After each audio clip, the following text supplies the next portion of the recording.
Good morning everyone, welcome to news morning.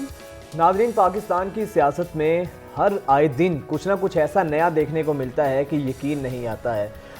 नए नए इत्तेहाद, ख़ासतौर पे जब इलेक्शंस होते हैं, इलेक्शन से पहले ऐसे ऐसे सियासी इत्तेहाद बनते हैं, जिस तरह हम पहले भी बात करते रहे हैं कि जो माजी के हरीफ होते हैं वो मुस्तकबिल के हलीफ बन जाते हैं, हरीफ बन जाते हैं। इसमें तो कोई शक नहीं है कि सियासत में कोई भी चीज़ हरफ आखिर नहीं होती, लेकिन इस वक्त कुछ पाकिस्तान की सियासत में ऐसी अनहोनियां हो रही हैं, ऐसी हलचल हो रही है कि यकीन नहीं आता। परवेज़ खटक साहब, कौन नहीं जानता, इमरान खान के दोस्त, इमरान खान के वफादार साथी, पाकिस्तान तहरीक इंसाफ के मरकजी जो रहनुमा में से एक रहनुमा थे, और कोई सोच नहीं सकता था कि वो भी पार्टी के साथ इस तरीके से उसके साथ बेवफाई करेंगे और पार्टी को अलविदा कहेंगे। लेकिन सियासत है, कुछ भी हो सकता है, कुछ भी हरफ आखिर नहीं है।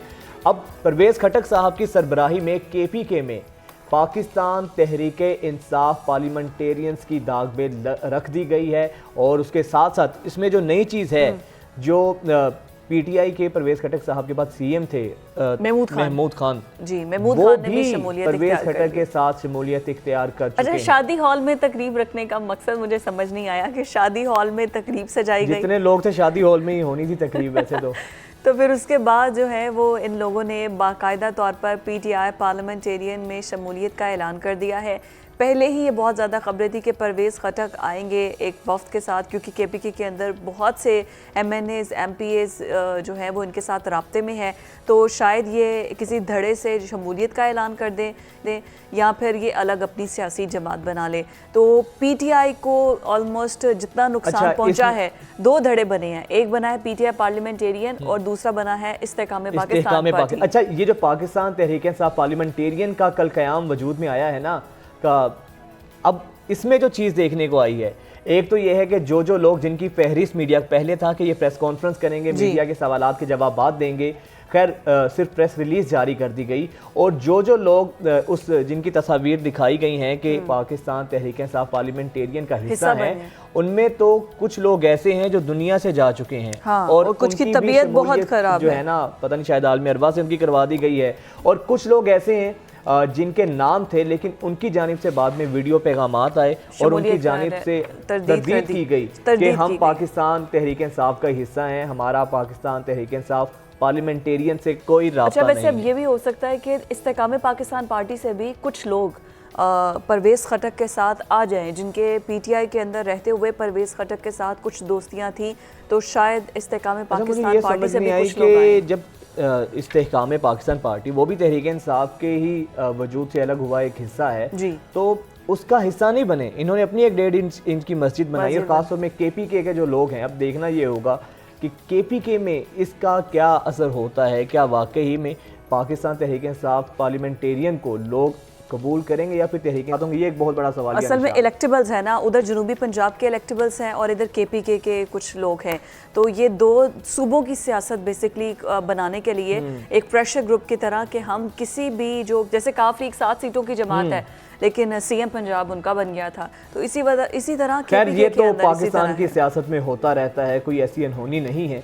आगे बढ़ते हैं, इलेक्शंस की बात करते हैं। पाकिस्तान जो नून लीग है, मौजूदा हुकूमत है, शहबाज शरीफ साहब वज़ीर आज़म साहब बारहा कह चुके हैं कि हम इलेक्शंस के लिए तैयार हैं, हम निगरान जो हम अपना टाइम पूरा करेंगे, चले जाएंगे, मुकर्ररा वक्त पर इलेक्शंस होंगे, कह तो रहे हैं, लेकिन अभी तक बाकायदा तारीख नहीं दी गई, और ये जो मलबा है ये इलेक्शन कमीशन के सर पर डाला जा रहा है। तो इससे बहुत से शुकूक व शुबहात भी पैदा हो रहे हैं, इब्हाम भी पैदा हो रहे हैं, क्या वाकई में मौजूदा जो हुकूमत है वो इलेक्शंस करवाने के लिए संजीदा है भी या नहीं? इस हवाले से ना शाह महमूद कुरैशी का एक बयान भी बड़ा ज़बरदस्त आया। उन्होंने कहा है कि सियासी निगरान वज़ीर आज़म के हवाले से और आगे केयर टेकर सेटअप के हवाले से और इलेक्शंस के हवाले से दो सियासी बड़ों की जो बैठक हुई है उसमें तमाम मामला तय हो चुके हैं। वो कह क्या रहे हैं, ज़रा वो देखिए। अब कोई अभाम नहीं रहा कि निगरान वज़ीर आज़म किसकी मर्जी का होगा। दो बड़ों में ये बात तय तकरीबन हो चुकी है। अब लीडर ऑफ द हाउस तो शहबाज शरीफ साहब हो गए और लीडर ऑफ द ऑपोजिशन बराए नाम हैं। क्या एक बंद कमरे का फैसला मुसल्लत किया जाएगा या अवाम इतनी ताकत रखते हैं कि अपने वोट के जरिए उस फैसले को वो पलट देंगे? वक्त बताएगा कि ऊंट किस करवट बैठता है। और नून लीग के सीनियर मिनिस्टर आज़म नज़ीर तारड़ साहब वो इलेक्शंस के हवाले से क्या कहते हैं वो भी मुलाहिज़ा कीजिए। अगर नई मरदमशुमारी मंजूर नहीं हुई तो फिर जो मरदमशुमारी मंजूर शुदा है उस पर हक्का बंदियां होती हैं, उसी पे इलेक्शन होता है। तो दोनों सूरतें मौजूद हैं आर्टिकल 51 में, उसकी वजह से कोई आईनी बहरान नहीं आएगा। तो जनाब आपने दोनों रहनुमा की गुफ्तगू मुलाहिज़ा की। इसी पर बात करने के लिए सीनियर सहाफ़ी माजिद निज़ामी साहब हमारे साथ मौजूद हैं। निज़ामी साहब बहुत शुक्रिया आपके वक्त का। निज़ामी साहब आपको क्या लगता है, आपकी बड़ी गहरी नज़र है मौजूदा सियासी हालात पर, बयानात की हद तक तो लग रहा है कि इलेक्शंस अपने टाइम पर होंगे, लेकिन ग्राउंड रियलिटी क्या है? आपको लगता है कि हुकूमत संजीदा है इलेक्शंस करवाने में बर वक्त? जी बहुत शुक्रिया। इसमें दो बड़ी अहम बातें हैं। एक तो ये है कि 12 अगस्त तक अगर असम्बलियां तहलील की जाती हैं तो फिर इंतखाबात 90 दिन में होंगे, और अगर 13 अगस्त तक की जाती हैं तो उसका मतलब ये होगा कि वो चूंकि फिर असम्बली की मुद्दत पूरी हो जाएगी तो 60 दिन फिर वो 60 दिन के अंदर इलेक्शन करवाने होंगे। अब इशू ये है कि ये तो एक कानूनी और आईनी बात है। अमली तौर पे जो इब्हाम है और उसकी जो हालिया मिसालें हैं वो पंजाब की और खैबर पख्तूनख्वा की हुकूमतें हैं कि जिनके हवाले से 60 और 90 दिन के असूल लागू नहीं हुए। वो किस कानून के तहत लागू नहीं हुए ये अभी तक गैर वाज़ेह है, लेकिन वो हुकूमतें चल रही हैं, वो ऑपरेट कर रही हैं। तो इस वक्त सबसे बड़ा खदशा ये है कि जिस तरह पंजाब में और खैबर पख्तूनख्वा में हुआ है, क्या इसी तरह का मॉडल मरकज़ में भी लाया जाएगा? और क्या ऐसा होगा कि इमरान खान की तरह मियाँ नवाज शरीफ और आसिफ अली जरदारी भी आम इंतखाबात के इनेकाद के लिए कोई तहरीक चलाते हुए नजर आएंगे? तो पंजाब और खैबर पख्तूनख्वा की हालिया मिसालों की बुनियाद पे ये इब्हाम तकवीयत पकड़ता जा रहा है कि क्या मरकज में आइन की पासदारी की जाएगी या नहीं की जाएगी। अच्छा निज़ामी साहब ये बताइए, बिल्कुल ठीक है, यहाँ पर आइन को तो समझा ही कुछ नहीं जाता है। कॉन्स्टिट्यूशन 1973 का तो अपनी मर्ज़ी के तहत तब्दील कर लिया जाता है, लेकिन अभी जो वज़ीर आज़म है वो ये कह चुके हैं कि निगरान वज़ीर आज़म आएंगे, हम असम्बलियाँ जो है मुद्दत पूरी करके ऑटोमेटिकली तहलील हो जाएंगी, ये वाज़े आ रहा है। लेकिन इलेक्शन डेट ना तो इलेक्शन कमीशन दे रहा है, ना हुकूमत की जानिब से कुछ कहा जा रहा है। आपको नहीं लगता कि इलेक्शन कमीशन फिर कुछ ऐसा टर्निंग पॉइंट या ट्विस्टिंग कुछ एंगल दे सकता है? क्योंकि अभी जो रिसेंटली ऑर्डिनेंस पास हुआ है उसके मुताबिक तारीख का ऐलान और इलेक्शंस करवाना बिल्कुल इलेक्शन कमीशन की जिम्मेदारी है, इसमें अब सुप्रीम कोर्ट भी कोई डेट नहीं दे सकती है। जी ये बिल्कुल ऐसा ही है, लेकिन उसमें एक बहुत बड़ा जो सवाल है वो ये है कि इलेक्शन कमीशन के इख्तियारात पर अमल दरामद कैसे करवाया जाएगा। क्या इलेक्शन कमीशन इतना ताकतवर इदारा है कि वो अपने अहकामात पे अमल करवा सके?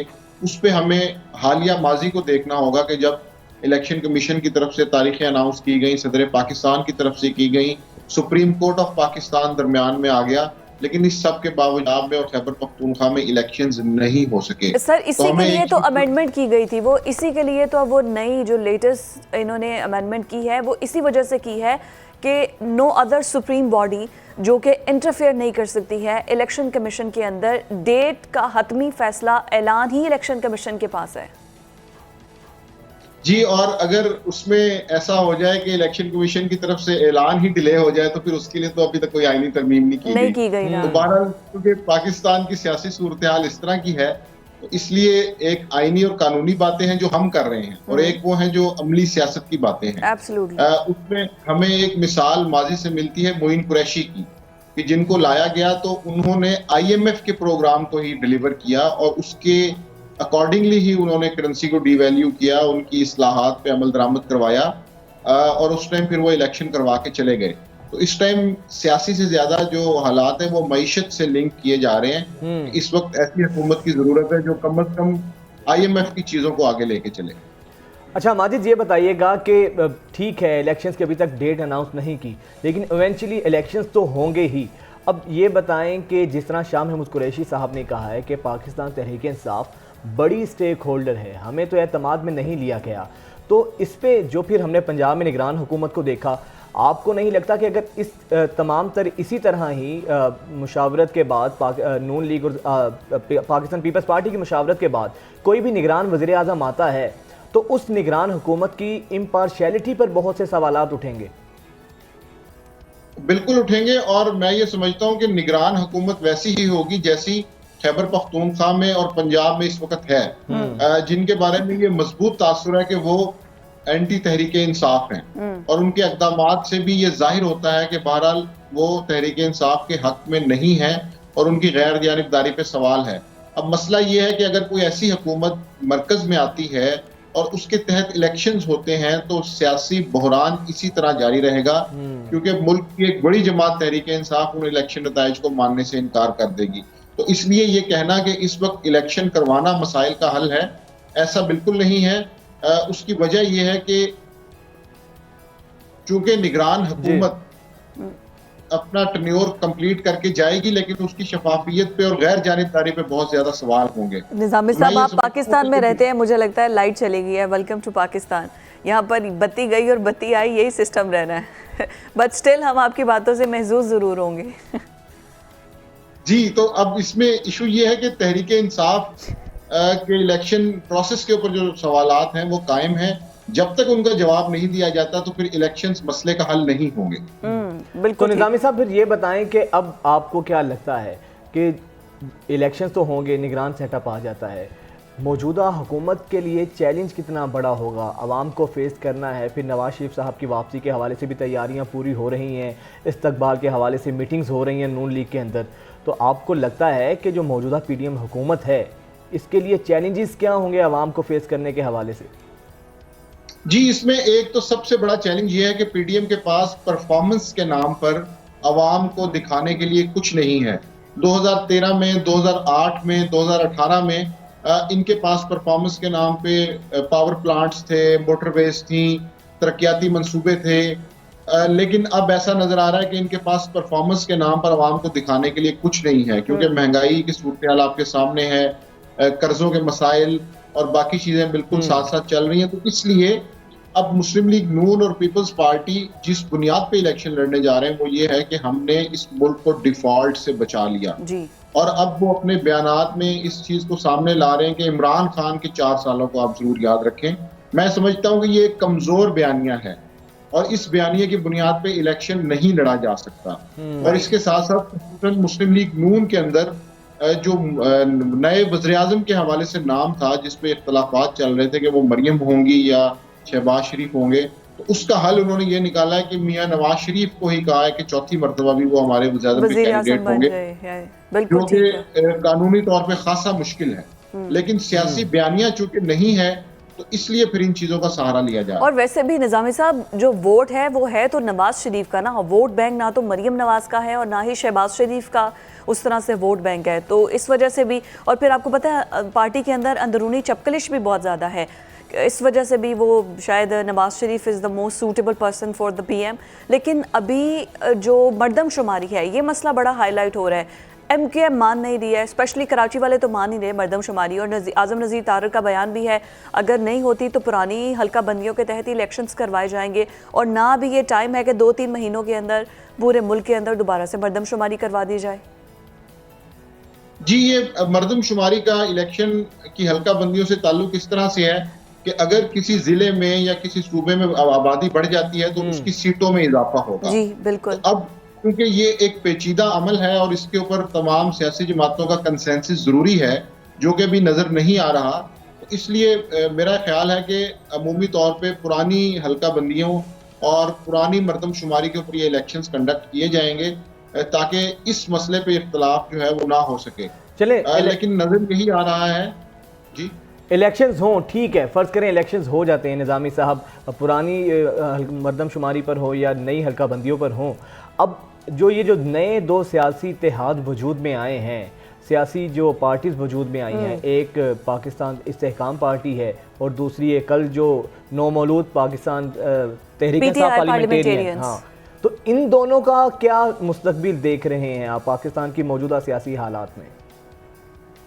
जी, इसमें मेरे ख्याल में इन दोनों सियासी जमातों को बनाने का मकसद ये है कि तहरीक इंसाफ के वो वोटर्स और पाकिस्तान की अवाम में से वो लोग जो मुस्लिम लीग नून और पीपल्स पार्टी को उनकी पॉलिसीज की वजह से पसंद नहीं करते, तो उनके लिए एक थर्ड ऑप्शन क्रिएट की जाए और उन्हें ये तासुर दिया जाए कि अगर हम तहरीक इंसाफ में नहीं हैं तो हम मुस्लिम लीग नून और पीपल्स पार्टी की तरफ भी नहीं गए, क्योंकि भारत में एक बहुत बड़ा तबका है कि जो 2 पार्टी सिस्टम के खिलाफ है और वो चाहता है कि उनके पास एक थर्ड ऑप्शन हो।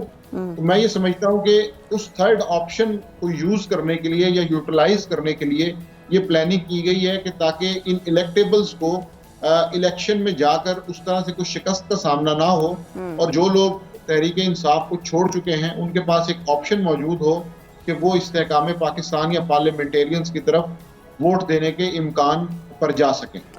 राइट, बहुत शुक्रिया। माजिद निज़ामी साहब हमारे साथ मौजूद थे और तज्ज़िया अपना पेश कर रहे थे।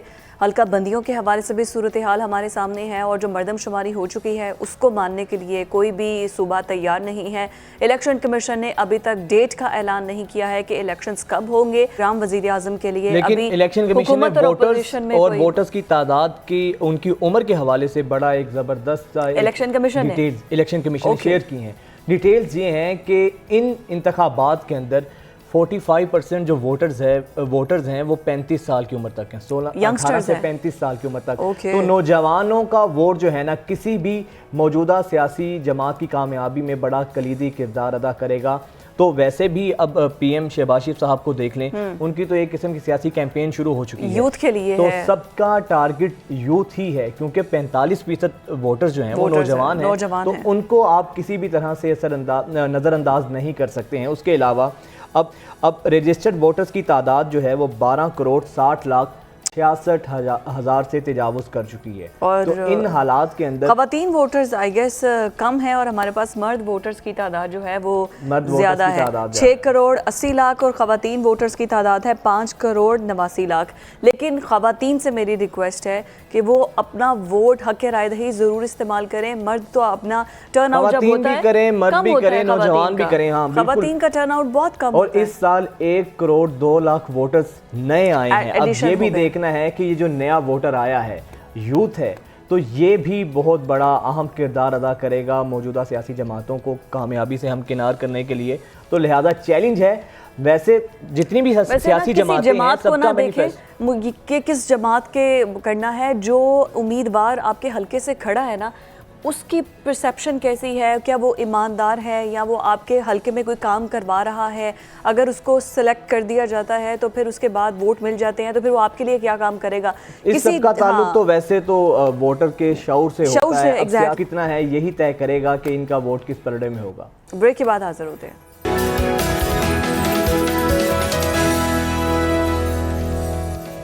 ब्रेक के बाद अब कुछ बात करते हैं खेल के मैदान से। और आपको पता है कि इस वक्त श्रीलंका के अंदर टेस्ट क्रिकेट मैच जो है वो जारी है। फर्स्ट इनिंग हमने जो श्रीलंका की थी, पहले टॉस जीतकर उन्होंने पहले बैटिंग का फैसला किया था और शाहीनों ने बॉलिंग शुरू के ओवर्स में बड़ी ज़बरदस्त करवाई थी। उसके बाद आगे ज़रा मोरल डाउन हो गया था और हमने जो उनका टॉप ऑर्डर था वो तो 54 रन पर ही उड़ा कर रख दिया था। लेकिन उसके बाद हमने जो उनके बॉलर्स थे ना उनको मौका दिया कि वो आके खेलें और वो हमारी बैंड बजाएं।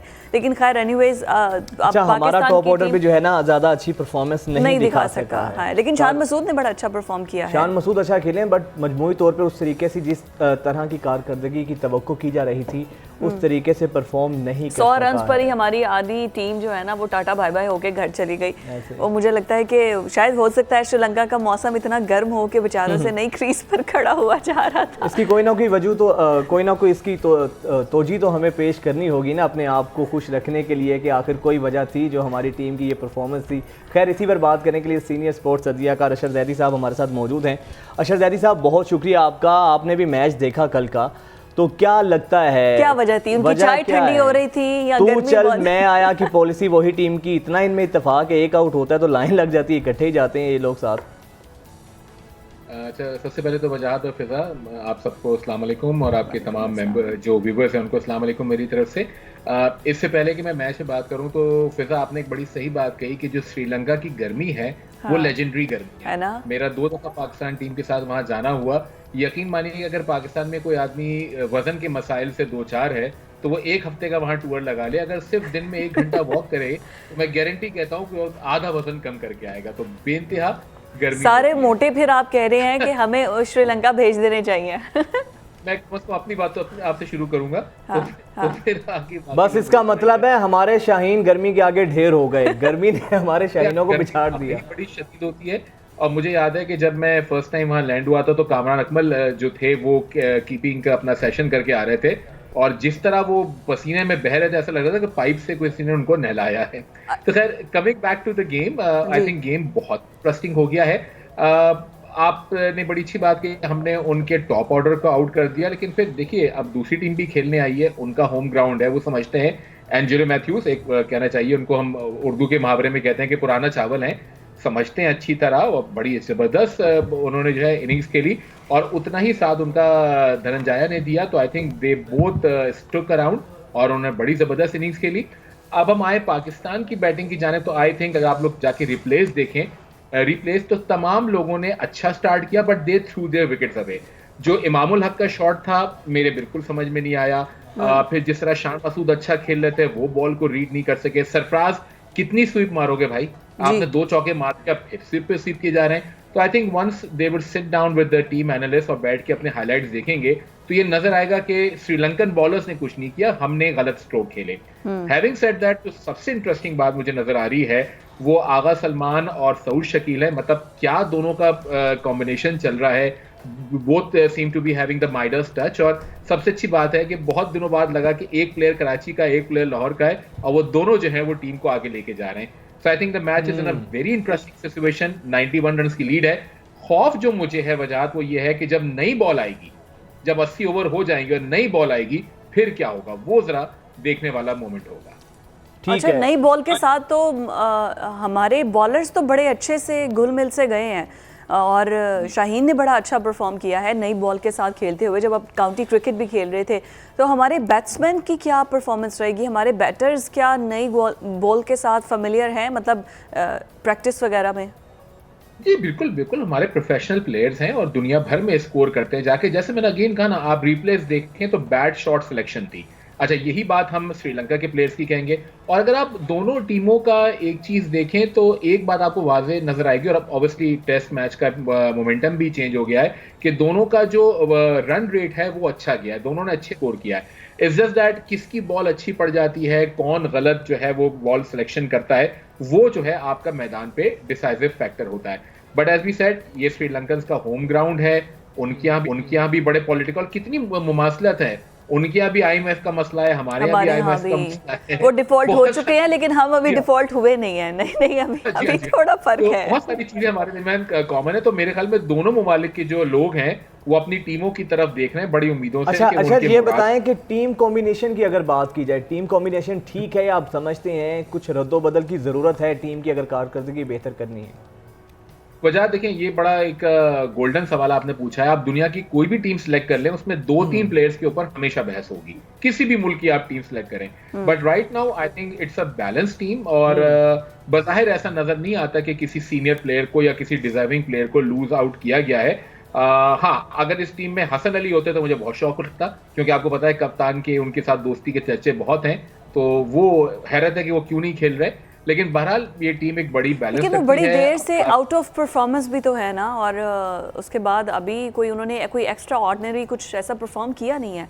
आई थिंक मेरिट ज्यादा बोलेंगे, क्या पता अगले मैच में हालात चेंज हो जाए तो अच्छा आपको लाइनअप में तब्दीली दिखाई, कुछ भी हो सकता है। लेकिन पिच का बताइए कि आगे वर्ल्ड कप होने जा रहा है, तो क्या श्रीलंका, आपको पता है कि इस रीजन के अंदर एनवायरनमेंट सारा एक जैसा होता है, ऑलमोस्ट सोइल मॉइस्चर भी एक जैसा होता है, तो इस पिच पर खेलकर इंडिया में जाकर खेलना फायदेमंद होगा? बिल्कुल। देखिए कि what can else you can do. अगर आप देखें कि आप पाकिस्तान, बांग्लादेश और तमाम ममालिक को अगर नोट करें तो कमोबेश 19-20 करके आपको पिचेस जो हैं वो सेम नजर आती हैं। और जब से अब ब्रॉडकास्टर्स का इतना अमल दखल हो गया है और आपके जो मार्केटिंग वाले हैं वो चौके और छक्के को बेचते हैं, तो वो तो ग्राउंड स्टाफ पे लाजिम करते हैं कि आप विकेट ऐसी बनाएं कि उसमें 300-350 रन बने। बॉलर बेचारा पिट के उसकी कमर टूट जाए, बॉल डी शेप हो जाए, लेकिन चौके छक्के लगते रहे। लेकिन अब आपको पता है उन्होंने बाउंड्रीज भी छोटी कर दी हैं ताकि जरा चौके छक्के ज्यादा लगे। अब तो बाउंड्रीज भी बड़ी छोटी कर दी हैं। अब जो क्रिकेट है वो ब्रॉडकास्टर डिसाइड करता है। वो तो शुगर कीजिए, जिस दिन सिंगल डबल पे ऐड आने लगे ना, किसी टीम ने कर दिया तो फिर वो सब छोड़ के कहेंगे ऐसी विकेट बनाओ कि सिर्फ सिंगल बनते रहे। तो आई थिंक कंडीशन सेम होंगी। जब आप किसी साहिली इलाके में खेलते हैं जैसे गॉल है, तो वहां पर जो समंदर की हवा आती है वो फास्ट बॉलर्स को बड़ी हेल्प करती है। तो it would be very interesting to see कि शाहीन आफरीदी जो है आगे कैसे परफॉर्म करते हैं। हैविंग सेड दैट, श्रीलंका के बॉलर्स बड़े नाम वाले नहीं है, हम उनसे बहुत ज्यादा वाकिफ नहीं है, लेकिन अपनी कंडीशंस में वो भी बड़े चैंपियन है। सो प्रॉब्ली सेकंड और थर्ड सेशन जो होगा बड़ा इंटरेस्टिंग होगा। And as far as going to India, अब मुझे इंडिया वालों का कोई पता नहीं भाई कि वो पिच के साथ क्या करते हैं। हमारे पास माजी में बड़ी एग्जांपल्स हैं, कभी वो पिच खोद देते हैं, कभी कुछ कर देते हैं, बट आई थिंक वो गेम्स जो है वो पिच और बाकी किसी चीज से ज्यादा, जैसे हमारे बाबर आजम ने कई दफा कहा, वो नर्व्स का गेम। हाँ एग्जैक्टली, मैं यही पूछने लगी थी, हमारी टीम क्या मतलब पूरा इस पोजीशन में है कि वो इंडिया का प्रेशर हैंडल कर सकेगी? अच्छा, व्हाई नॉट? नहीं, उनके होम ग्राउंड में जाकर खेलना, उनका क्राउड बड़ा बदतमीज है, अहमदाबाद और बाकी ऐसी जगहों पे वहाँ पर इस किस्म की हूटिंग होती है। और दूसरा ये कि पाकिस्तान और इंडिया का मैच इतना ज़्यादा वो होता है ना कि फुल जैसे पता नहीं अभी मारधार और तलवारें निकल के इतना मतलब इंटेंस होता है। और ये सिर्फ दो टीम्स का नहीं होता, दो मुल्कों के लोगों का मैच हो रहा होता है।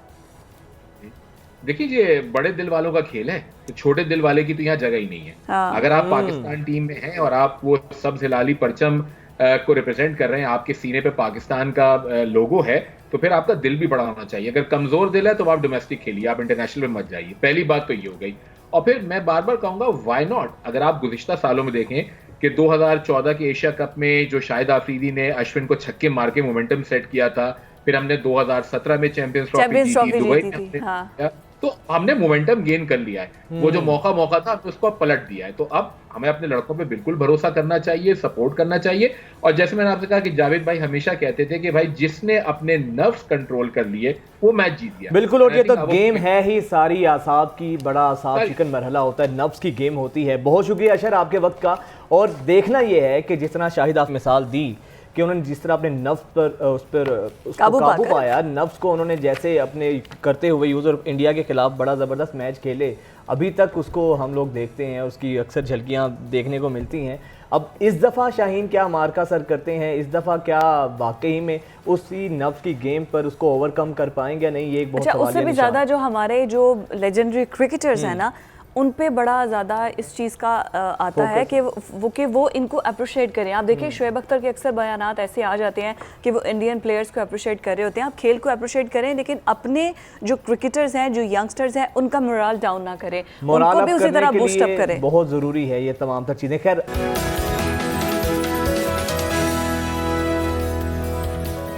ब्रेक के बाद आपको खुशामदीद कहेंगे। और नाजरीन, जब से तालिबान की हुकूमत इक़्तिदार में आई है अफ़गानिस्तान में, तो उसके बाद से तवक्को ये की जा रही थी कि अफ़गानिस्तान जो पहले पाकिस्तान के ख़िलाफ़ इस्तेमाल होता था दहशतगर्दी के लिए, अब इस्तेमाल नहीं होगा। बड़े अच्छे तरीके से उस तालिबान हुकूमत को वेलकम भी किया गया। उसके बाद फिर दोहा मुआहिदा हुआ था, आपको याद होगा। उस मुआहिदे में ये तय पाया था कि अफ़गानिस्तान अपनी सरजमीन किसी भी मुल्क के ख़िलाफ़ इस्तेमाल नहीं होने देगा। लेकिन अनफॉर्चुनेटली उन उम्मीदों पर पानी फिर गया, वादा खिलाफी की गई। और कल कोर कमांडर कॉन्फ्रेंस जो हुई है उसमें भी एलामिये में वाज़े तौर पे ये कहा गया है कि इस पर बड़ा गम और गुस्से का इजहार किया गया है कोर कमांडर्स की जानिब से कि अफ़गानिस्तान की सरजमीन मुसलसल दहशतगर्दी के लिए पाकिस्तान के खिलाफ इस्तेमाल हो रही है। अफगान बाशिंदे उसमें उनको आशीर्वाद हासिल है अफगान हुकूमत की। इसके अलावा एक बहुत अलार्मिंग सिचुएशन, 2 दिन पहले ख्वाजा आसिफ का बयान भी सामने आया था जिसमें वो ये कह रहे थे कि अफगानिस्तान हमसाया मुल्क है, लेकिन वहाँ तो दोहा मुआहिदे की कोई पासदारी कर रहा है और ना ही वो हमारा हमसाया होने का हक अदा कर रहा है। और ये जो वादे हमसे किए गए थे ऐसा कुछ भी नहीं किया जा रहा। लेकिन अमली तौर पर इस वक्त अफगानिस्तान और जो तालिबान हैं, जो भी इस किस्म के शरपसंद अनासर हैं, हम तालिबान या अफगानी हुकूमत को तो कल्प्रेट नहीं कहेंगे, जो भी ऐसे शरपसंद अनासर हैं वो शरपसंद अनासर लेटेस्ट मशीनरी, लेटेस्ट असलहे ना भी कहें, उनकी मुजरिमाना गफलत तो हम कहेंगे। खामोश तमाशाई, हुकूमत में है, आपने मुआहिदा किया था, लेकिन मुसलसल पाकिस्तान के खिलाफ दहशतगर्दी के हवाले से सरजमीन हमारे 9 फौजी जवान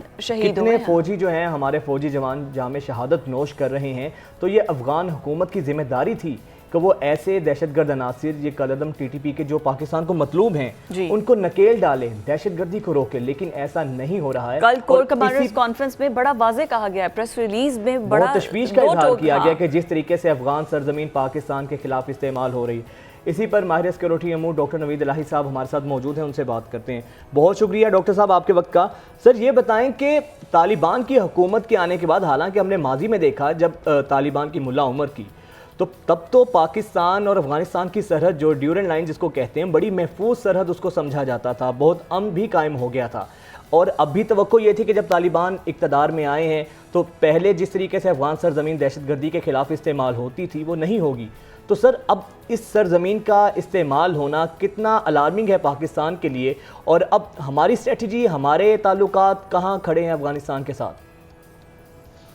जी बहुत शुक्रिया जी। देखें, ये तो पिछले 2 साल से 2021 से अगस्त से जब से ये अफगान तालिबान गवर्नमेंट इक़्तिदार में आई है तब से ये हमले जारी हैं। यानी इस तरह के हमले, बॉर्डर्स के ऊपर फेंस को उखाड़ना, टेररिज्म पाकिस्तान के अंदर बढ़ना जो है वो पिछले अशरफ गनी और कारज़ई के दौर में भी नहीं हुआ जी।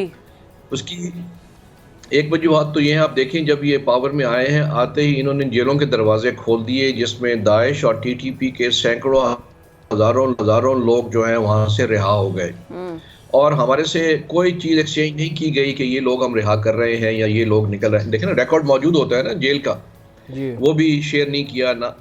उसके बाद उनको वहाँ पे इन्होंने जो प्रोविंसेस हैं पाकिस्तान के करीब, जैसे कुन्नर है, नंगरहार है, वहाँ पे उनको बिठाया हुआ है और वो बिल्कुल पाकिस्तान के बॉर्डर के करीब हैं जहाँ से वो कार्रवाइयाँ करते हैं। इसके ऊपर पाकिस्तान ने बारहा बातचीत भी की, एहतजाज भी किया, और अफगान तालिबान ने कहा जी हम तो इस पर कुछ कर नहीं सकते, हम सिर्फ निगोशिएशन के लिए फैसिलिटेट कर सकते हैं। तो बारहा निगोशिएशंस भी की गई।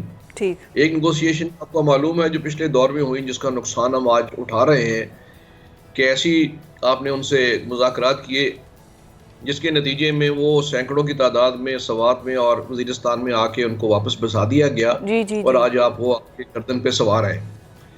यहाँ से जो लोग हमने पकड़े हुए थे, हमने निगोशिएशन करके वो लोग भी उनके छोड़ दिए और फिर ये वादा लिया कि ये वापस नहीं आएंगे। दूसरा, आपने जो फेंसिंग की बात की है, सर मुझे करेक्ट कर दें कि हमारे जवानों ने पता नहीं कितनी जाने का नजराना देकर वो फेंसिंग कंप्लीट की थी।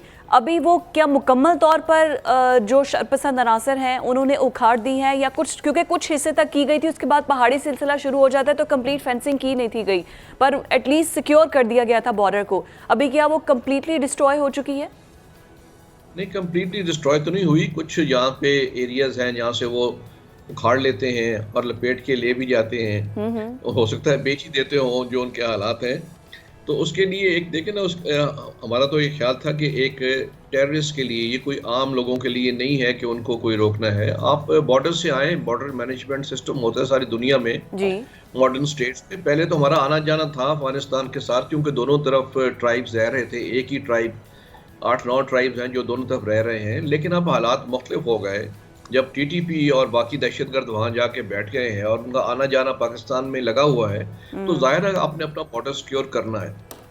तो ये एक बड़ा एक अहम इकदाम था जिसको उन्होंने।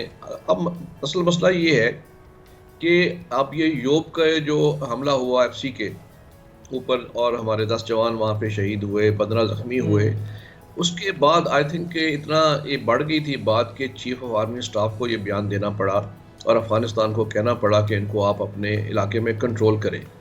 आप ये देखिए, अभी 2 माह पहले ये बात हो रही थी कि इनको इन बॉर्डर एरिया से, नंगरहार से, कुनर से रिलोकेट करेंगे अंदर की तरफ शुमाली अफगानिस्तान में, ताकि यहाँ पे ये आराम से अपने कार्रवाइयाँ ना कर सकें। लेकिन साथ ही एक बड़ा गैर जिम्मेदारा जवाबी बयान आया है ज़बीउल्लाह मुजाहिद जो उनके स्पोक्स पर्सन हैं जी। उन्होंने कहा 2 बातें कही जो मैं समझता हूँ कि रिडिकुलस हैं। एक तो उन्होंने कहा जी अगर कोई टीटीपी हमारे पास तो नहीं है, अगर है तो आप सबूत दे दें। यानी ये आप ऐसा बयान दे रहे हैं जो शायद इंडिया पाकिस्तान आपस में करता हो, अफगानिस्तान से ये तवक्को नहीं थी जी। लेकिन सर यहाँ पर मेरा सवाल ये है, सर ये बताएं कि हमें कहीं ना कहीं हमारी खारजा पॉलिसी की नाकामी तो है।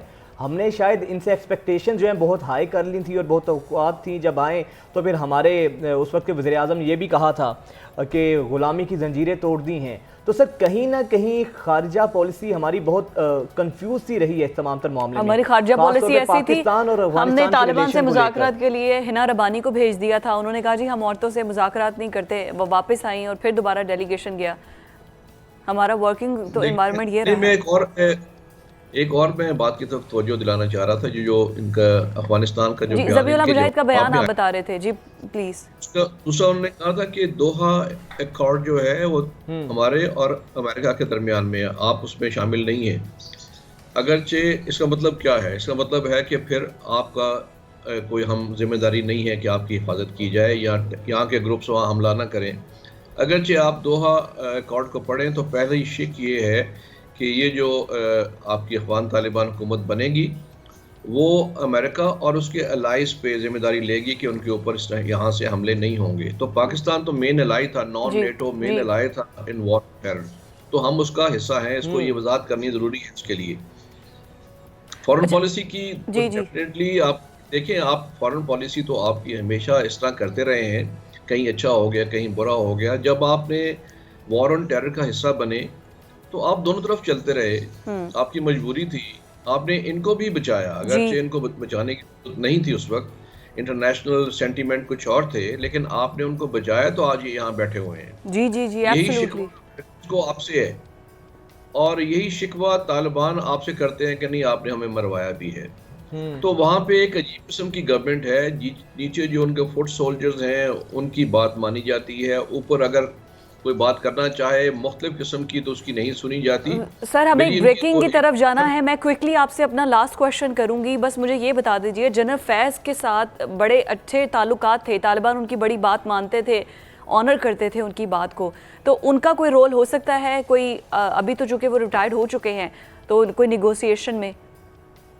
नहीं, उनका ही तो गलत रोल था जिसकी वजह से आज हम ये सब कुछ फेस कर रहे हैं। ठीक है तो चाय सर, पीने के सर डोंट वरी। टाइम की किल्लत का हमें Don't worry. सामना है। बहुत शुक्रिया नवीद इलाही साहब, बहुत शुक्रिया आपके वक्त का। और नाज़रीन यहाँ पर आपको खबर देंगे, तमाम लोग जो कि हेलमेट नहीं पहनते हैं उनके लिए ये एक बहुत अलार्मिंग न्यूज़ मैं देने जा रही हूँ। वो ये कि अब अगर आप घर से बाहर निकलते हैं, पहले तो ये था हेलमेट ना पहनने पर 200 रुपये का आपका चालान कर दिया जाता था, अभी लाहौर हाईकोर्ट की जानिब से ये कहा गया है कि 5,000 रुपये का चालान किया जाए। 5,000 रुपए का चालान करें जो लोग हेलमेट नहीं पहनते हैं। इससे पहले भी हम बेशतर दफ़ा बात कर चुके हैं, हेलमेट पहनना ना पहनने में मसला क्या है, मुझे ये समझ नहीं आती। आपने हेलमेट पहनकर किसी पर एहसान नहीं करना, आपने अपनी ही जान की हिफाजत करनी बाल है। खराब हो जाते हैं लड़कों के। बाल खराब होना मंजूर है, लेकिन खुदा ना खासा सर फट जाए, आपकी हेड इंजरी हो जाए तो उसका कौन जिम्मेदार है? तो मेरा ख्याल है कि इस चीज़ पे बजाय इसके कि देखें, अगर आप मोटरसाइकिल अफोर्ड कर सकते हैं ना, मोटर बाइक अफोर्ड कर सकते हैं, तो ये भी हेलमेट ले सकते हैं आप। और आपकी बतौर जिम्मेदार शहरी ये आपका फर्ज बनता है। जस्टिस शाहिद करीम ने सेफ्टी के लिए ये हेलमेट बड़ा स्ट्रिक्टली बोला है कि इस पर पहले 10 दिन आगाही दी जाए, उसके बाद आप रूल्स बनाएं, उस पर अमल दरामद करें, मैं ऑर्डर जारी कर दूंगा। उन्होंने जो ट्रैफिक पुलिस है उसको ये कहा है, मतलब तो लिहाजा वो free hand लोग दिया जो है। मोटरसाइकिल पर सफ़र करते हैं वो अभी से हेलमेट पहनने की आदत अपना लें।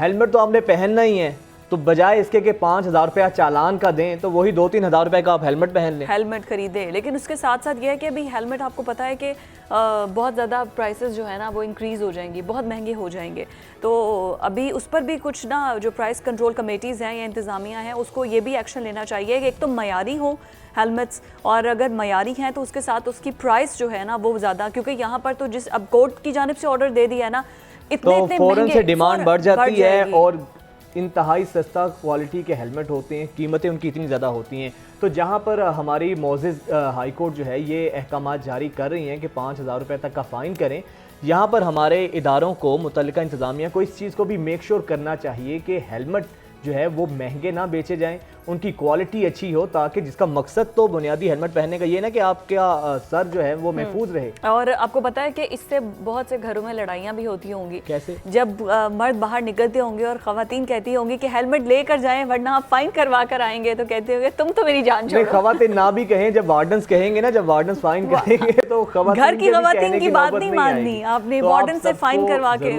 माननी है। अपनी हिफाजत के लिए भी और चालान से बचने के लिए भी हेलमेट का इस्तेमाल लाजमी करें। खैर अब आगे बढ़ते हैं। आजकल के जो हालात हैं, घरेलू झगड़े, ये जैसे हेलमेट वाली बात पे हो गए, छोटी छोटी चीज़ें, क्योंकि हम सबको पता है कि पाकिस्तान के अंदर महंगाई अपने अरूज पर है, हर दूसरा बंदा फ्रस्ट्रेशन का शिकार है। तो ऐसे में होता ये है कि किसी का गुस्सा किसी पर निकल जाता है। अगर बॉस को गुस्सा घर पे किसी पर आ गया है या बेगम साहिबा से सुबह नाश्ते पे लड़ाई हो गई है तो फिर ऑफिस वालों की खैर नहीं है। तो कहीं ना कहीं हम ये देखते हैं कि सड़क पर राह चलते हल्की सी किसी ने कट मार दी है तो वहाँ पर हम देखते हैं लड़ाइयाँ हो जाती हैं। आखिर इस इतनी जो टेंस माहौल है, इतनी ये जो डिप्रेशन वाली फ़ज़ा है, इसका इलाज क्या है और किस तरीके से हम अपने आप को इन मुश्किल हालात में रहते हुए काम डाउन कर सकते हैं? इसी पर बात करने के लिए माहिर नफ्सियात डॉक्टर सैयद अबुल हसन साहब हमारे साथ मौजूद हैं। बहुत शुक्रिया डॉक्टर साहब आपके वक्त का। सर, हालात आपके सामने हैं, घरेलू नाचाकियों में इजाफा हो रहा है, आए दिन लड़ाइयाँ होती हैं, वजह क्या है और कैसे, ठीक है एक बंदा डिप्रेस है, परेशान है, अपने नफ्स को कैसे नफ्सियाती तौर पर हम कंट्रोल में कर सकते हैं? देखिए, घर का मतलब है कि आप घर के अंदर कुछ लोग इकट्ठे रहते हैं और एक दूसरे का ख्याल रखते हैं। मियाँ बीवी, माँ बाप भी हैं और उनके बच्चे भी हैं, तो ये बहुत बड़ा रोल प्ले करना होता है। जिस तरह आप किसी को इदारे को चलाते हैं, इसी तरह अगर आप घर को एज ए इदारा चलाएंगे, वहाँ पे टर्म्स एंड कंडीशन सेट करेंगे, तो मैं आपको बताऊँ आप डिप्रेशन से एंग्जाइटी से बच जाएंगे। हमारे यहाँ सबसे बड़ा मसला ये है कि जो घर की ख़वातीन हैं सारा दिन घर में काम करती हैं, मर्द सारा दिन बाहर काम करते हैं, हम एक्नॉलेज नहीं करते हैं। आप ये देखें कि मर्द कहेंगे तुम करती क्या हो और बीवियाँ कहेंगी आप भी तो सारा दिन बाहर ही रहते हैं। हम एक दूसरे को एक्नॉलेज नहीं करते। आपको अंदाज़ा नहीं है कि घर में काम करना एक बहुत बड़ी जॉब है, बच्चों को संभालना बहुत बड़ी ड्यूटी है, बच्चों की परवरिश बहुत बड़ी जिम्मेदारी है। अच्छा, इस जिम्मेदारी को माँ निभा रही होती है, साथ में बाप भी जो है उसका रोल प्रॉपर उसी तरह से अपना कंट्रीब्यूट कर रहा होता है। जहाँ पर मसला होता है वहाँ पे हमारी कम्युनिकेशन है, हमारी बातचीत है। हम एक दूसरे के साथ बात नहीं करते, हम एक दूसरे के साथ एक्नॉलेज नहीं करते, कॉम्प्लीमेंट नहीं करते। हम ये चाहते हैं कि मेरी तारीफ हो, मैं कर रहा हूँ, मैं जिम्मेदारी ले रहा हूँ, दूसरा नहीं ले रहा। जब हम दूसरे पे चले जाते हैं तो दूसरा भी तो उतनी ही जिम्मेदारी ले रहा होता है। वो कहता है यार मैं भी तो कर रहा हूँ, मैं सुबह से शाम तक कर रहा हूँ, वो कह रहा है मैं भी कर रहा हूँ। किसी एक को इनिशिएटिव लेना है, उसने कहना है कि तुमने सारा दिन काम किया, मैं बहुत शुक्रगुजार हूँ। तो जब हमारा कम्युनिकेशन गैप ख़त्म होगा तो मैं आपको कहूँ स्ट्रेस ख़त्म होगा। सारा दिन आप घर में काम करते हैं या बाहर से लोग जब मर्द घर से बाहर काम करके वापस आते हैं तो आकर एक जुमला चाहिए होता है। अगर मर्द एक जुमला कह दे कि तुमने सारा दिन घर में बहुत बेहतर काम किया और बीवी भी ये बात कह दे कि आप हमारे लिए सब कुछ करते हैं, मैं आपको बताऊँ आप खुद अच्छा होगा, डिप्रेशन स्ट्रेस ख़त्म हो जाएगा। स्ट्रेस डिप्रेशन शुरू ही वहाँ से होता है जब हम एक दूसरे के साथ बात नहीं करते, हमारा टीम वर्क नहीं है। दूसरा, देखिए हमारे घर में 2 बच्चे हैं, 4 बच्चे हैं, हमने डिसाइड करना है कि हमने अपने बच्चों का ब्रॉटअप कैसे करना है, उसमें दोनों की जिम्मेदारी मौजूद है। ठीक है, घर के मर्द कम टाइम दे पाते हैं, लेकिन जितना भी टाइम दें वो क्वालिटी टाइम होना चाहिए।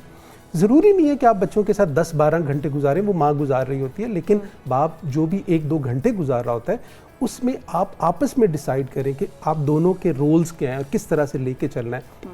दूसरा, बच्चों के साथ बातचीत बहुत ज़रूरी है।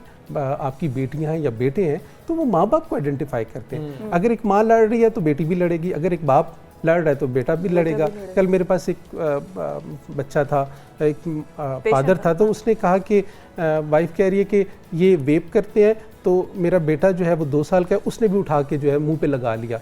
तो कहती है क्योंकि वो बाप को आइडेंटिफाई कर रहे हैं। हाँ। तो आप ये देखिए छोटी छोटी चीज़ें हैं जिसको हमें लेकर चलना है। घर का माहौल ऑटोमेटिकली बेहतर हो जाता है।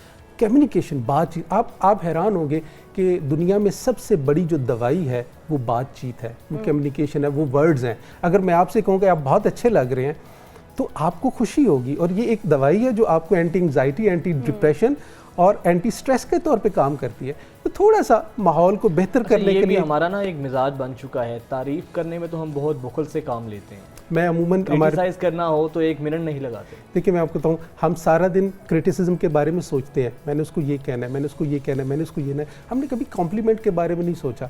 मेरे पास अमूमन फैमिलीज आती हैं तो मैं कहता हूँ 5 कॉम्प्लीमेंट एक दूसरे को करके दिखाएं, एक भी नहीं आता किसी को, क्योंकि कभी किया नहीं ना कभी। अब वो कहते हैं कि किस तरह थैंक यू बोलने के लिए रेडी नहीं होता। मैं आप थैंक यू बोल दें, आप बाहर चले जाना, लोग thank you, sorry, thank you sir ऐसे बोलते हैं जैसे मुफ्त की कोई चीज बांट रहे होते हैं। लेकिन हमारे यहाँ सॉरी और थैंक यू को जो है कोई कॉन्सेप्ट ही नहीं है। और सॉरी, स्पेशली आप किसी को सॉरी बोल दें, ऐसा तो हो। अच्छा, ये भी है पेरेंट्स के अंदर जो बच्चा बड़ा अच्छा है ना, ये तो है भाई मेरा बेटा और मेरी बेटी, और जो है ना ज़रा शरारती या जिसकी शिकायतें बहुत आती हैं, तो ये है तुम्हारी माँ का बेटा, तो तुम्हारी औलाद। मतलब ये भी एक बहुत बड़ा है कि अच्छा बच्चा बाप का, और जाहिर है तो दोनों के, लेकिन कसूरवार माँ को ठहरा दिया जाता है। देखिए मैं आपको बताऊँ, अपने बच्चों को ऑन करें। आपके 2 बच्चे हैं, 4 बच्चे हैं, उनमें से एक लाइक है और एक एवरेज है, हाँ। और एक ब्लो एवरेज है, वो आपके बच्चे हैं जी।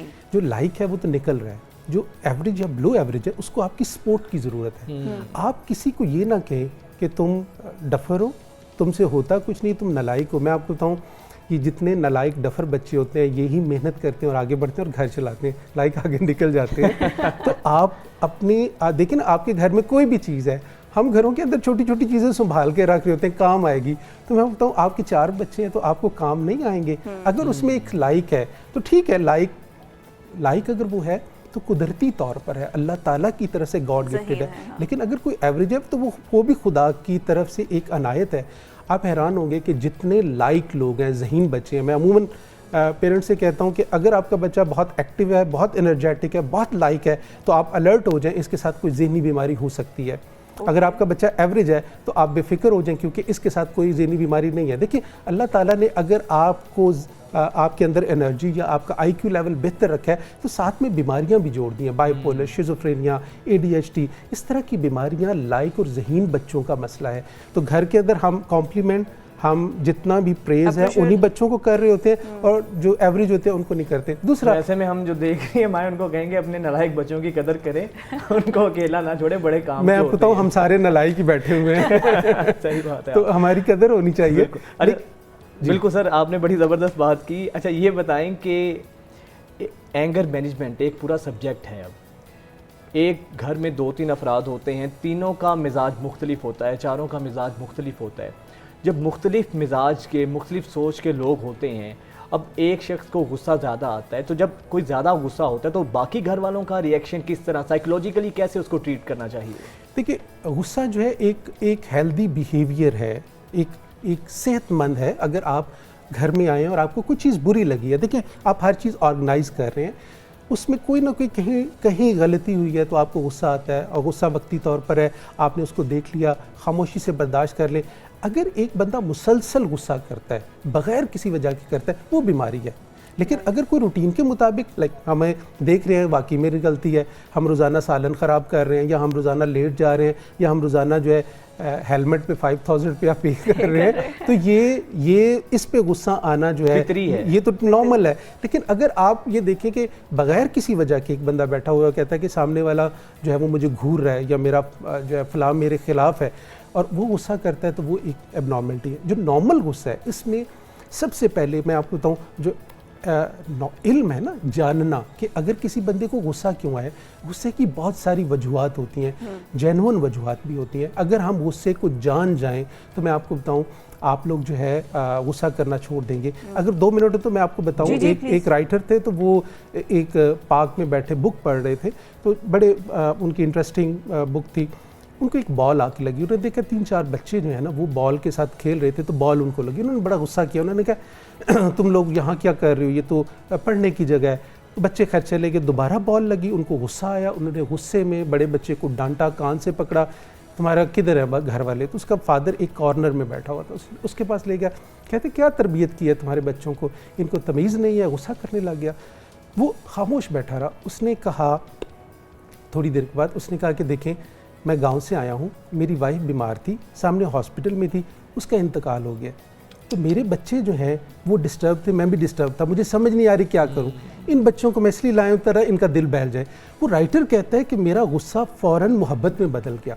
आप ये देखिए, जैसे ही हमें इल्म होता है ना कि गुस्से की वजह क्या है, तो मैं आपको बताऊँ वही गुस्सा आपका प्यार में बदल जाता है। घरों के अंदर मैं आपको बताऊँ, आपकी बीवी, आपका शौहर, आपके बच्चे अगर गुस्सा करते हैं तो बात करके देखें, हो सकता है गुस्से की कोई वजह हो सकता है कहीं किसी ने बुली किया हो, टॉन्ट किया हो, क्रिटिसाइज़ किया हो। मैं आपको बताऊँ, हमारे घर में जो बीवियां हैं, जो बहुएं हैं, बेटियां हैं, ये सारा दिन एक दूसरे के रवैयों को सहती हैं। जब शौहर घर आता है तो उसको सिर्फ चाहिए होता है कि वो बात सुन ले, सारा गुस्सा खत्म हो जाता है। तो हमें छोटे छोटे टिप्स के साथ हम चीज़ों को बेहतर कर सकते हैं। रिलेटेड होते हैं ना मियाँ बीवी भी आपस में एक दूसरे से कोई बात करते हुए, जैसे आपने बोला कि एक छोटा सा सेंटेंस जिसमें आप एक दूसरे को अप्रिशिएट कर दें, ये घरों में प्रैक्टिस नहीं है। अगर मर्द कर दे तो रन मुरीद है, और बीवियां जो होती हैं उनके वो क्या पीछे बता बता के सारी बातें, अच्छा रिश्तेदार बड़ा ख़राब करते हैं आपके रिलेशनशिप को, तो वो उसकी वजह से भी वो फिर कहती हैं कि नहीं वो ठीक है जिसके साथ मैं रह रही हूँ ये गलत है।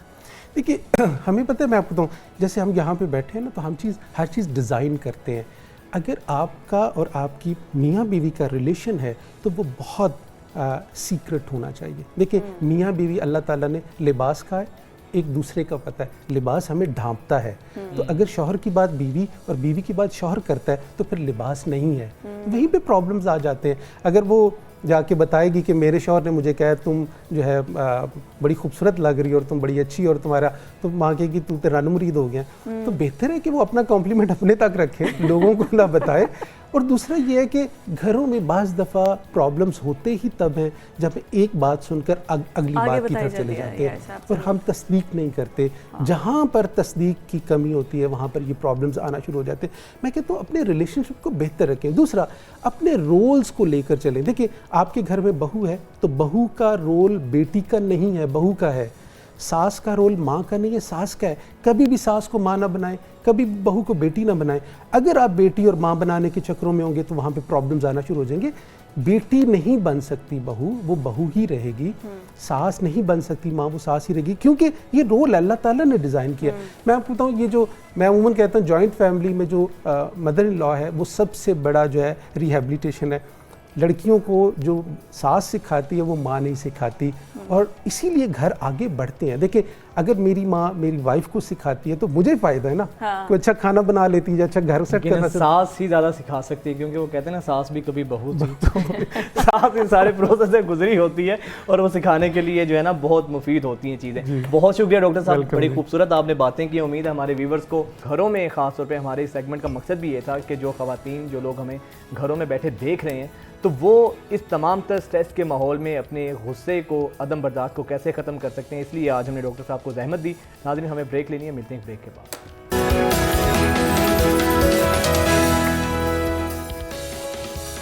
ब्रेक के बाद आपको खुशामदीद कहेंगे। और नाज़रीन वैसे तो आए रोज़ हम देखते हैं कि सड़कों पर ऐसे ऐसे ट्रैफिक हादसात हमें देखने को मिलते हैं कि इंतहाई दुख और तकलीफ़ होता है, लेकिन इन हादसात का होना, ज़िंदगी मौत तो अल्लाह ताला के हाथ में है ना, लेकिन इन हादसात का होना गफलत और लापरवाही के बाइस ये बड़ा तशवीशनाक अमल है।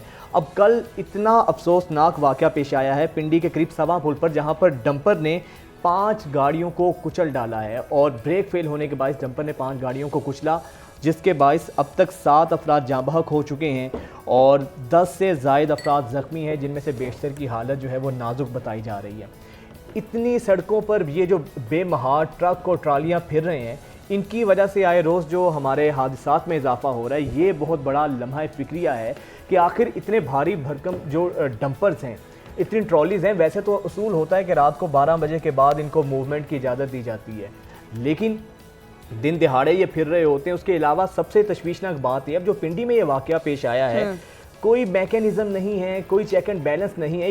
इतना बड़ा डंपर सीमेंट से भरा और उसके ब्रेक का फेल हो जाना, तो ये बहुत बड़ा सवालिया निशान है हमारे मुतल्लिका इदारों की कारकर्दगी के ऊपर।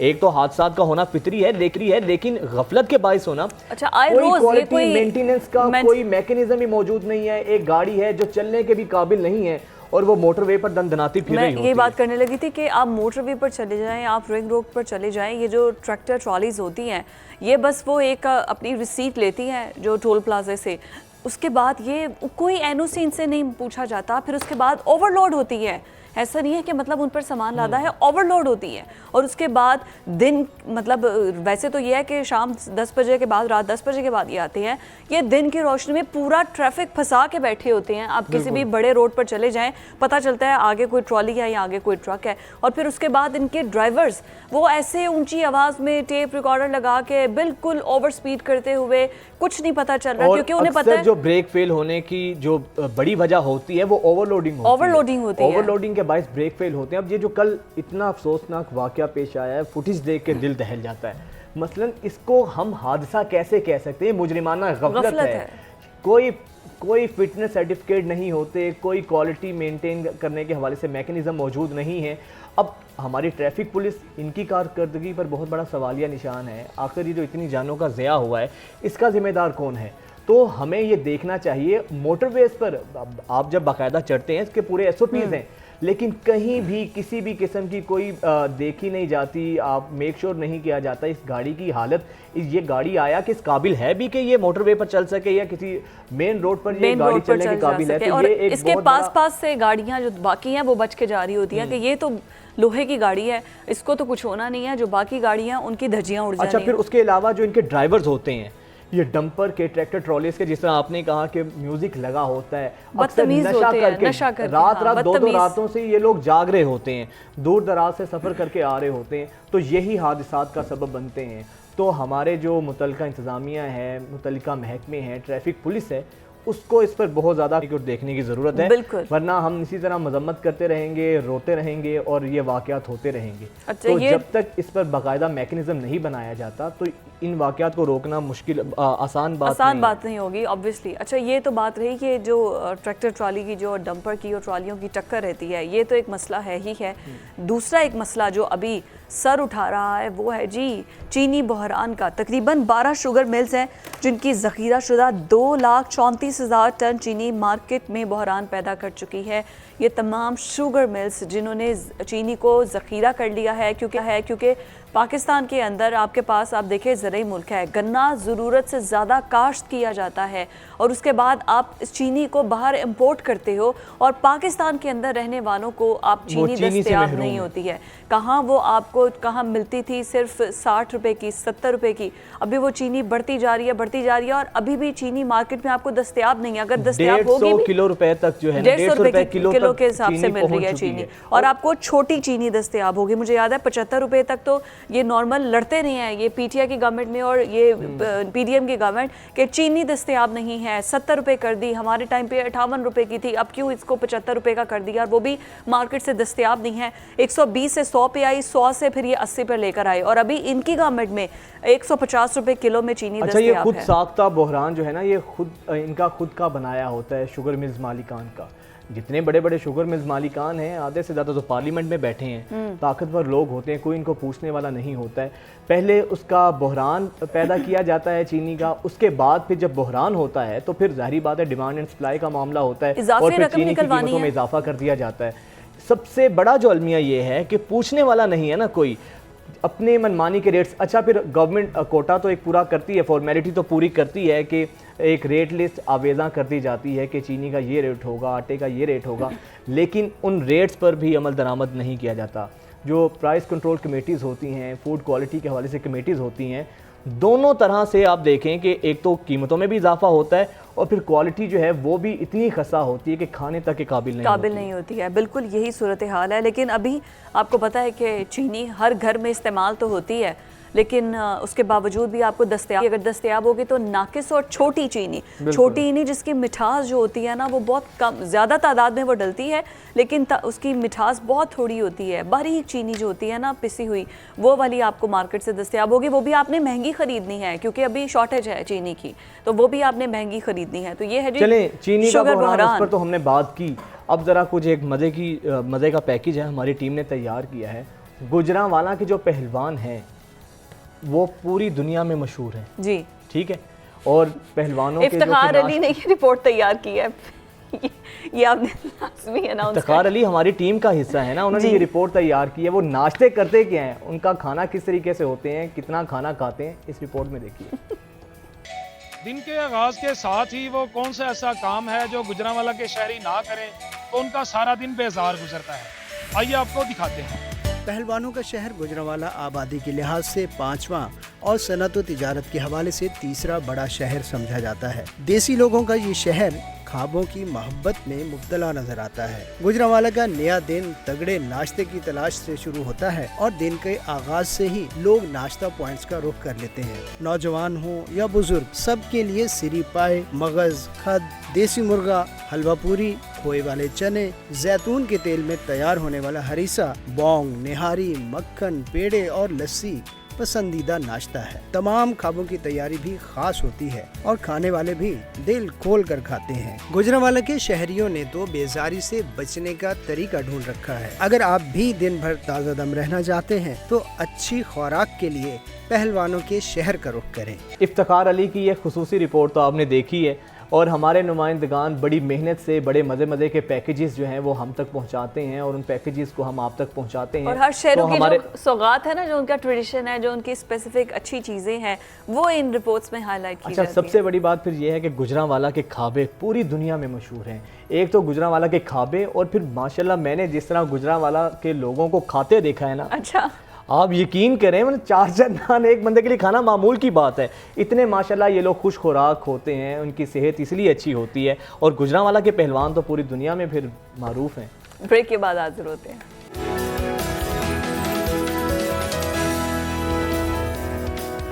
ब्रेक के बाद आपको खुशामदीद कहते हैं। और अभी वो तमाम यूथ हमारी जो कि हमारी आबादी का 65% है और ब्रेन ड्रेन हो रहा है। तमाम लोग पाकिस्तान से, जिनके पास अपॉर्चुनिटीज़ हैं, वो तो पाकिस्तान से जा रहे हैं अच्छे रोज़गार के लिए, अच्छी क्वालिटी ऑफ लाइफ के लिए वो लोग पाकिस्तान से जा रहे हैं। लेकिन आप ये देखें कि कितना बड़ा अलमिया है कि हमारा ब्रेन ड्रेन जितनी बड़ी तादाद में इस वक्त बाहर जा रहा है। पिछले 3 माह के अंदर 4 लाख से ज़ायद नौजवान जो हैं मुल्क छोड़ चुके हैं और बड़े बड़े काबिल लोग हैं, स्किल्ड जो तबका है हमारा वो बाहर जा रहा है। ये बहुत लम्हा अलमिया है, लम्हा फिक्रिया है कि हमारे हुक्मरानों को ये सोचना चाहिए कि इतने काबिल लोग जो यहाँ पर बेचारे सीवीज़ लेकर फिरते रहे हैं, यहाँ पर नौकरियों के हालात आपके सामने हैं, हमारी मईशत के हालात आपके सामने हैं। अच्छा, ऐसे में फिर होता ये है, 2022 का डाटा बताता है कि पाकिस्तान में सिर्फ 2022 में 8 लाख लोग पाकिस्तान छोड़कर चले गए हैं। अच्छा, जब ये भागम भाग लगी हुई है, लोग बाहर जाना चाह रहे हैं, तो ऐसे में जो एक आपको पता है हर तरह के माफियाज होते हैं। exactly. एक एजेंट माफिया भी होता है कि जो लोग जब लोग बाहर जाने होते हैं उन सादा लोगों को ये कहते हैं कि आप इतने पैसे दें, कंफर्म वीज़ा है, वीज़ा कंफर्म है, 10 लाख दें, 15 लाख दें, और वो बेचारे लोग अपनी क्या कुछ चीज़ें बेचते हैं, अपनी जायदादें बेचते हैं, तो उसके बाद वीज़ा तो आता नहीं है लेकिन वो उनके पैसे लूट कर निकल जाते हैं। इन्हीं तमाम तर यूथ के लिए ख़ास तौर पे आज हमने ये सेगमेंट रखा है कि जो लोग बाहर जाना चाहते हैं उनको किन किन चीज़ों का ख्याल रखना चाहिए और कौन सी अपॉर्चुनिटीज़ किन ममालिक में है, किन किन ममालिक में कौन कौन सी अपॉर्चुनिटी है। इसी पर बात करने के लिए वीज़ा कंसल्टेंट राना इनाम साहब हमारे साथ मौजूद हैं। बहुत शुक्रिया राना साहब आपके वक्त का। राना इनाम साहब, सबसे पहले तो सर ये बताएं, अक्सर टिकटॉक पर, फेसबुक पर, सोशल मीडिया पे हम ये देखते हैं कि लोग कहते हैं कि अब जो है बगैर आइट्स के भी बाहर जा सकते हैं, वीज़ा कंफर्म है, ये नौकरियां मिल रही हैं। ज़रा ये क्लैरिटी के साथ प्लीज़ ज़रा एक्सप्लेन कीजिएगा हमारे व्यूवर्स को, क्या बाहर जाना इतना आसान है? जी थैंक यू वेरी मच। बिल्कुल ऐसा नहीं है जी। ये लोग जो आजकल आपको सोशल मीडिया पे एक हाइप क्रिएट की हुई है लोगों ने कि बगैर आइट्स के आप चले जाएं, बगैर आइट्स के इमिग्रेशन ले लें, ऐसा बिल्कुल भी नहीं है। राइट। बगैर आइट्स के कोई भी कंट्री आपको इमिग्रेंट नहीं करता। सिवाय कुछ इन्वेस्टर क्लास हैं जो कनाडा में इस वक्त बंद है।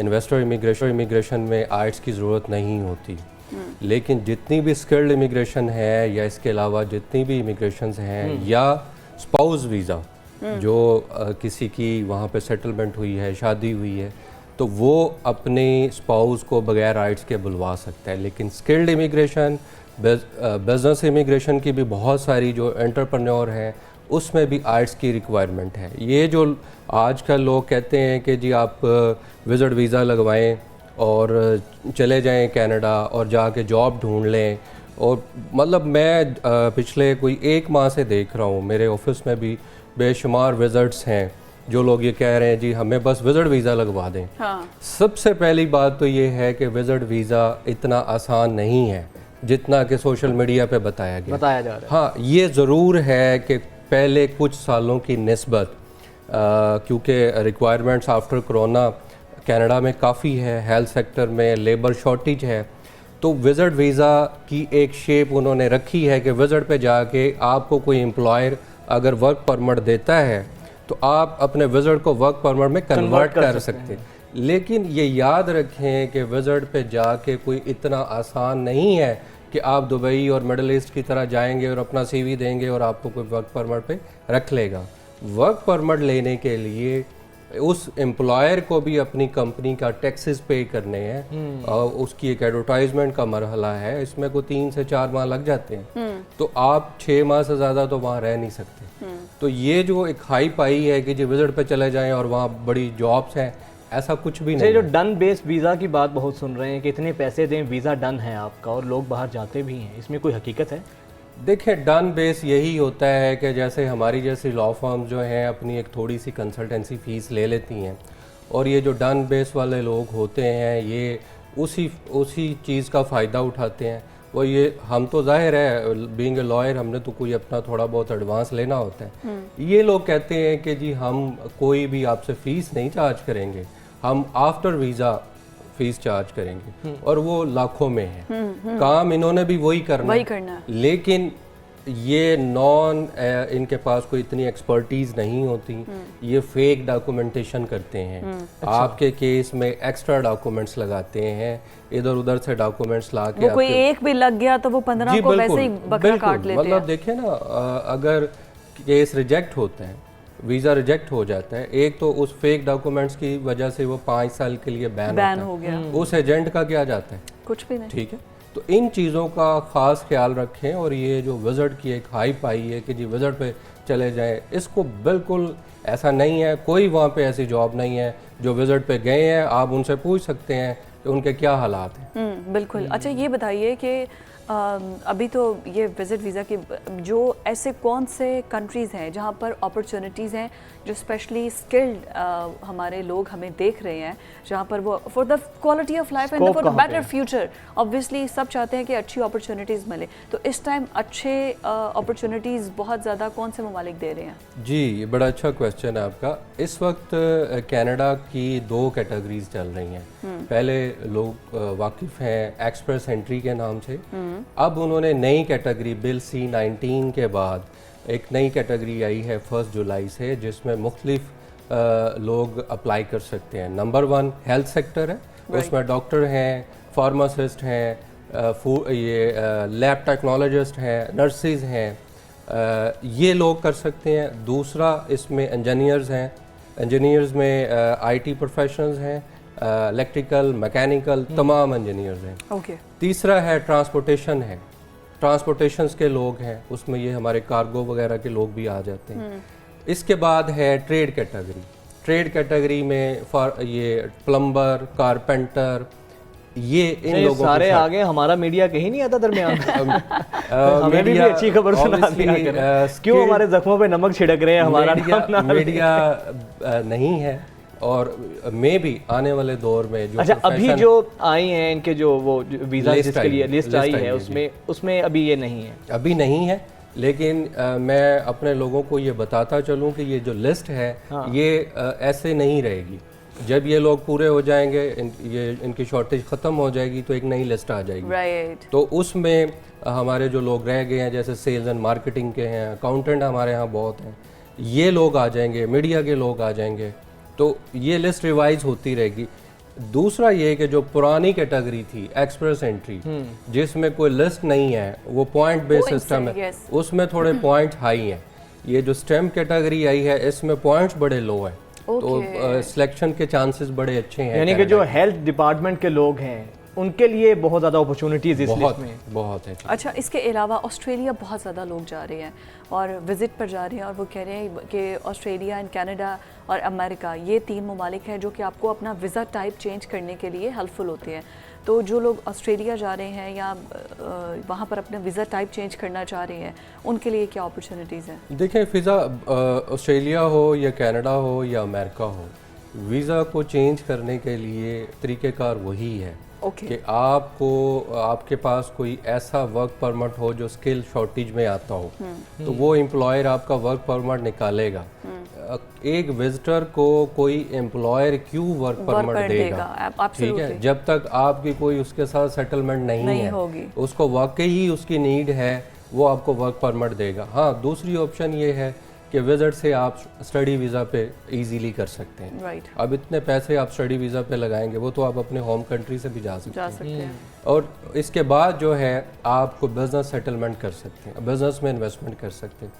और जब लोग बहुत ज़्यादा मुतनफ़र हो जाते हैं, उन्हें कोई ऑप्शन नहीं मिलती, तो वो फिर साइलम की तरफ चले जाते हैं। हाँ। तो वो फिर साइलम लोगों को ये भी बताएं कि जो असाइलम का क्लेम करना चाहते हैं जाते हैं, तो ये इतना इजी होता है ये? नहीं। अगर आपके पास कोई ऐसी ऑप्शंस नहीं है, आपके पाकिस्तान में कोई खुदा न खास्ता आपके ऊपर कोई FIR है, आपको किसी से खौफ है, किसी से कोई आपको मारना चाहता है और उसकी कोई प्रॉपर डॉक्यूमेंटेशन है, देन तो आप इस प्रोसेस में कर सकते हैं। आपके कोई स्ट्रॉन्ग फुटिंग है, कोई स्ट्रॉन्ग डॉक्यूमेंटेशन है, तो आप असाइलम की तरफ जा सकते हैं, अदरवाइज नहीं। और इसका सबसे बैड दौर ये है कि आप काफ़ी अरसे के लिए फिर अपने होम कंट्री हमने देखा है लोग 10-10, 20-20 साल बाहर रहते हैं, उनके प्यारे यहाँ पे दुनिया से चले जाते हैं ऑब्वियसली, और वो नहीं आ नहीं सकते। वो उस इमिग्रेशन के लिए अपने प्यारों से आके उनके जनाजे में भी शिरकत नहीं कर सकते। एग्जैक्टली, ये बड़ी अलार्मिंग और बड़ी दुख वाली बात है। अच्छा, एक चीज़ ये क्लियर कर दें, यहाँ पर तो बहुत से फ्रॉड और माफिया बैठे हुए हैं जो कि डन बेस कहते हैं जी आपका तो काम हो गया। लेट्स सपोज किसी का हो भी जाता है और अब वो वहाँ जाता है, वहाँ पर भी तो ऐसे ही माफियाज होंगे जो कि कहते होंगे आप इतने पैसे दें, आपको वर्क परमिट दे देंगे, इतने पैसे दें, आपका कोई मसला ही नहीं है, आपको यहाँ पर वीज़ा टाइप चेंज करवा देंगे। जी बिल्कुल फिज़ा, इस तरह के लोग पाकिस्तान में भी हैं और उन ममालिक में ज़्यादा हैं, क्योंकि उनको इजीली आप अप्रोच नहीं कर सकते। यहाँ पाकिस्तान में तो आप कोई ना कोई रेफरेंस ढूंढ के उस तक पहुँच ही जाते हैं। उन कंट्रीज़ में जहाँ आपको कोई जानता ही नहीं है, आप कैसे उन तक जाएंगे? और ऐसा हो रहा है इवन के लोग अपने जो यहाँ पे प्रॉपर लॉ फर्म्स बैठी हैं उन पे ट्रस्ट कम करते हैं। ऑनलाइन अगर कोई कनाडा, ऑस्ट्रेलिया, UK में लॉ फर्म्स बैठी हैं उन पे ज़्यादा ट्रस्ट करते हैं कि जी ये तो बाहर बैठे हैं। भाई वो आपसे एडवांस पैसे ले लेते हैं, उसके बाद आपका वीज़ा लगे ना लगे कुछ भी आपके कोई 2 फॉर्म फिल करते हैं और उसके बाद कहते हैं जी आपकी फ़ीस तो ख़त्म हो गई। ठीक है, तो आप इसको जज किया करें कि ये किस लेवल के लोग हैं, इनका क्या बैकग्राउंड है, ये कब से बैठे हैं, इनको आया काम भी आता है कि नहीं या खाली एक ऑफिशियल वेबसाइट बना लेने से एक खूबसूरत सी एक IT प्रोफेशनल आपकी वेबसाइट बना देता है और आप उसके चक्कर में आ जाते हैं। बिल्कुल, और बस ये हम लोग जैसे यहाँ के ब्रांड्स की निस्बत बाहर के ब्रांड्स को ज़रा फैंसी समझते हैं, तो यहाँ के कंसल्टेशन के बजाय हम बाहर की कंसल्टेशन को जैसे वो ऑथेंटिक होगी और वो ओरिजिनल होगी। देखें, हम लोग यहाँ बैठे हैं पिछले 21 साल से, हम फ्री लोगों को गाइड करते हैं। डे में कोई 100+ लोग हमारे ऑफिसेज में विज़िट करते हैं, दोनों ब्रांचेस में। तो उनको यही गाइड किया जाता है कि आपका केस नहीं है मुमकिन, आप नहीं कर सकते, और उनको बाकायदा हम फोर्सली कहते हैं कि देखिए हम भी यही काम कर रहे हैं, अगर आपका केस बनता हो तो हम भी ले सकते हैं। तो खुदारा कहीं पे पैसे आपने फंसाने नहीं है, क्योंकि पीछे काफ़ी सर ये बताएं कि आप तो माशाल्लाह बड़ा ज़बरदस्त काम कर रहे हैं, कुछ ऐसी फर्म्स भी हैं, कुछ ऐसे एजेंट्स भी हैं जो ऑफिसेज खोल के बैठे हैं, तो क्या इसका क्राइटेरिया है कि मुझे कैसे पता चलेगा, एक सादा शख्स जब ऑफिस में जाता है कि उसको कैसे पता चलेगा ये रिलायबल लोग हैं, ये ठीक लोग हैं, इसका कोई सर्टिफिकेट होता है, कैसे मैं उसमें डिफ्रेंशिएट कर सकूँगा? देखें, सबसे पहले तो उस कंपनी को देखें कि ये कब से मार्केट में अवेलेबल है और इसकी मार्केट रिप्यूट क्या है। आपको गूगल सब कुछ बता देते हैं, लोगों के व्यूज़ क्या हैं उसके बारे में, और कंपनी की अपनी क्या वर्थ है, आया ये कहाँ पे रजिस्टर्ड है, ये कौन लोग हैं। इसके बाद आप जिस कंट्री में भी अप्लाई करना चाहते हैं उसकी ऑफिशियल वेबसाइट को स्टडी करके जाएं। ठीक है, आप अपने पॉइंट उस वेबसाइट पे भी बना सकते हैं। उस वेबसाइट पे जितने भी प्रोग्राम होंगे उस वेबसाइट पे होंगे। जैसे एक मुल्क का आइन होता है, इसी तरह इमिग्रेशन का जो आइन है उनकी ऑफिशियल वेबसाइट पर उससे हट के कुछ नहीं हो सकता। अच्छा, लास्टली ये भी सर बता दें कि जो लोग अप्लाई करना चाहते हैं उनके लिए अक्सर स्टेटमेंट बहुत बड़ा चैलेंज होता है। उनको कहा जाता है कि आप इतने पैसे अगर आपके अकाउंट में होंगे तो आप बाहर जा सकते हैं, क्योंकि ये सादा सवाल हैं जो आम लोगों को समझ में आ जाएंगे। तो ये सारा प्रोसेस किन किन चीज़ों का हमें ख्याल रखना चाहिए अगर हम बाहर के लिए चाहे विजिट के लिए अप्लाई कर रहे हैं या किसी भी प्रोग्राम के लिए आप अप्लाई कर रहे हैं? देखें, जहाँ विज़िट के लिए तो ऑब्वियसली आपको किसी भी कंट्री में आप अप्लाई करते हैं तो आपको 6 मंथ की बैंक स्टेटमेंट चाहिए। उस बैंक स्टेटमेंट का प्रूफ ऑफ फंड चाहिए कि ये बैंक स्टेटमेंट बनी कैसे। वो कंट्रीज़ आपसे पूछते हैं इवन के 1 लाख प्लस की आपकी कोई ट्रांजैक्शन है, आपके अकाउंट में पैसे आए हैं या आउट हुए हैं, वो ये भी पूछते हैं कि ये कहाँ से आए और कहाँ गए। Source of income. बिल्कुल, इसका ये मतलब नहीं है कि अगर कोई 1-2 करोड़ रुपया डलवा ले और कहे कि जी बस अब मेरे अकाउंट में पैसे हैं। बिल्कुल वीज़ा नहीं लगेगा। ये गलत फहमी है और अक्सर लोग इसका रिजेक्शन का बायस ऑब्वियसली अगर आप उसका प्रूफ नहीं दे सकते वो 1 करोड़ रुपया कहाँ से आया तो वो सीधी सीधी रिजेक्शन है। हाँ, उसकी निस्बत एक बंदे के अकाउंट में 15 से 20 लाख पड़ा है और वो अपने लास्ट 6 मंथ का पूरी हिस्ट्री दे रहा है कि ये पैसे कहाँ से आए, मेरी फाइनेंशियल बैकग्राउंड क्या है, मेरे सोर्स ऑफ इनकम क्या है, मेरे पास एसेट्स क्या हैं।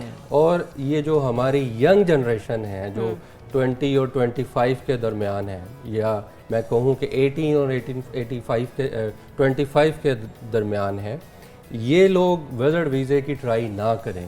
इनके चांसेस बिल्कुल इनके चांसेस कम हैं। विजिट वीज़ा में थोड़ी मैच्योर एज, मैरिड लोगों को वीज़ा के चांसेस ज़्यादा हैं और बैंक स्टेटमेंट्स का बड़ा इसमें रोल, क्योंकि उनको पता है कि इनका करियर स्टैब्लिश हो चुका है और कोई पैसा कहाँ से आया, ये लोग वापस आएंगे। केस वर्कर को ये पता लगे कि ये बंदा विजिट करके वापस आएगा। Thank you so much for your time, thank you so much. और बहुत सी खबरें थी वो आई एम श्योर कि हमारे नाजरीन की दूर हो गई होंगी। आपसे मुलाकात होगी कल, इजाज़त दीजिए, अल्लाह हाफ़िज़। अल्लाह हाफ़िज़।